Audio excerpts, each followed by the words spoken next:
जहां पर भी जान का खतरा नहीं है बच्चों, जहां जान का खतरा नहीं है समझ जाओ वो सारी जगह आपका डोमेन है। जैसे तुम यहां से कहां कहां जा सकते हो, छत पर, रोड पर, सड़क पर, लेकिन नदी में नहीं जा सकते। तो ये छत, रोड, सड़क ये सब क्या है, तुम्हारा डोमेन है, जहां तुम जा सकते हो। और जहां नहीं जा सकते वो डोमेन के बाहर वाली चीजें हैं, वहां पे जान का खतरा हो सकता है। लड्डू की बात कर लो, लड्डू बेचारा कहाँ कहाँ जाता है, स्कूल, घर, जहां पर भी जाता हो वो सारी जगह जहां पर जाओ तो कोई समस्या ना हो, ऐसी जगह को हम लोग क्या बोलते हैं बच्चा, डोमेन। और अगर हम लोग फंक्शन की बात करें तो उसका डोमेन क्या होगा, तो फंक्शन के अंदर इनपुट कौन है, एक्स। तो एक्स की वो वैल्यूज जो फंक्शन की जान को खतरा पैदा ना करें वो सब उसका डोमेन है। समझ में आ रही बात की नहीं आ रही? इसका मतलब डोमेन क्या होगा, the set of all acceptable values of variable x.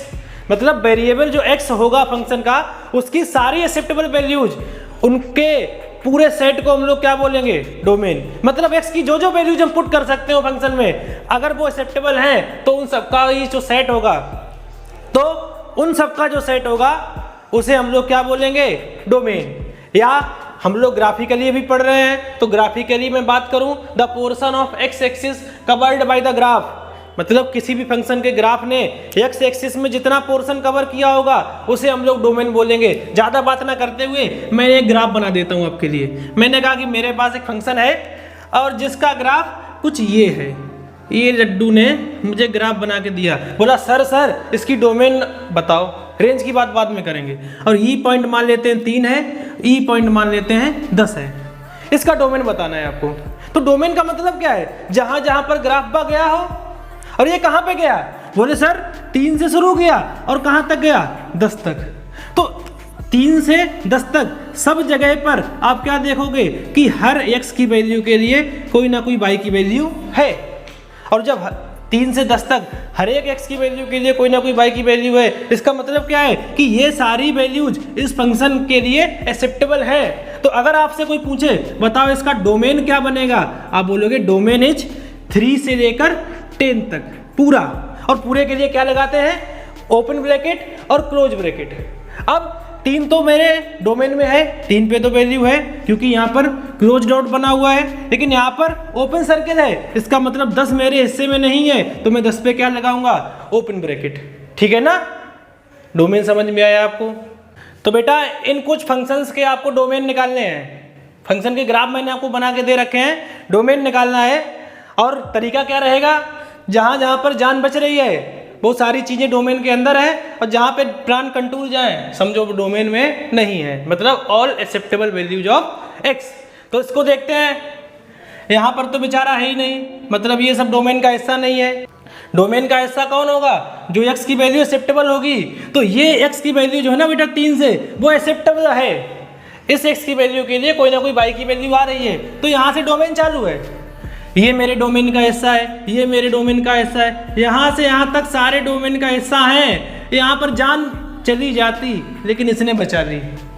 मतलब 3 से लगाकर डोमेन शुरू हुआ, 3, 3.5, 4, 4.5, 5 पर जान जाने वाली थी, बच गई क्योंकि यहाँ पर 5 भी फंक्शन के हिस्से में है, 5 पर वैल्यू आ रही है, और 5, 6, 7 और 8 पर जाकर इसने प्राण त्याग दिए।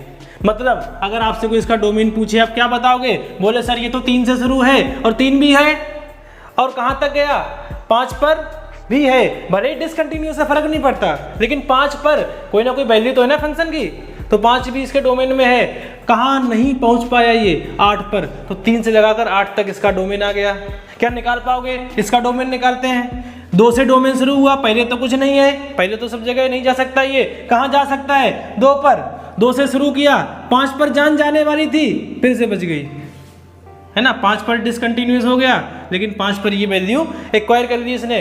5 से फिर बढ़ता चला गया, 8 पर तो जान चली गई। समझ गए ना, मतलब 2 से लगाकर 8 तक इसका डोमेन है, 2 हिस्से में है, 8 हिस्से में नहीं है। क्या बात खत्म हो गई?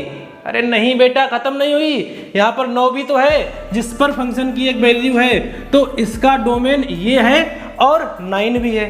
तो मैं क्या करूँगा, बीच में लगाओ यूनियन, और के लिए यूनियन लगाते हैं, और क्या करेंगे बेटा, 9 भी मेरे हिस्से में है। तो 2 से 8 तक और 9, ये पूरा का पूरा मेरा डोमेन है। तीसरे वाले का डोमेन देखते हैं। यहाँ से शुरू हो गया बेटा ये, और यहाँ से इस बार पॉइंट नहीं बनाया मैंने, मतलब ये तो जाता ही चला जा रहा है। क्या कहीं रुकेगा? कहीं नहीं रुकेगा। तो बताओ इसका डोमेन कितना है? आप बोलोगे 0 से शुरू है और कहाँ गया किसी को नहीं पता, मतलब डोमेन जो आएगा that is from close 0 to infinity open. समझ में आया कि नहीं आया? इसका डोमेन देखते हैं बेटा। तो ये आप लोग देख पा रहे होगे इस लाइन को, ये जो लाइन है ये इसके लिए एसिम्पटोट्स का काम कर रही है। इसके इधर फंक्शन हर जगह डिफाइन है, इसके इधर फंक्शन हर जगह डिफाइन है, केवल एक जगह मर रहा है बेचारा x बराबर 3 पर। तो इसका डोमेन क्या होगा?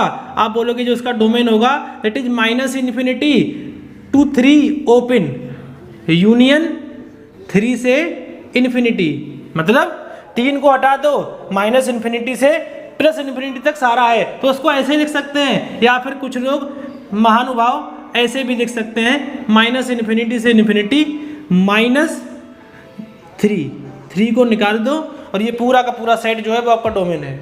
कर पाओगे कि नहीं कर पाओगे? इसका डोमेन निकालते हैं बच्चा लोग।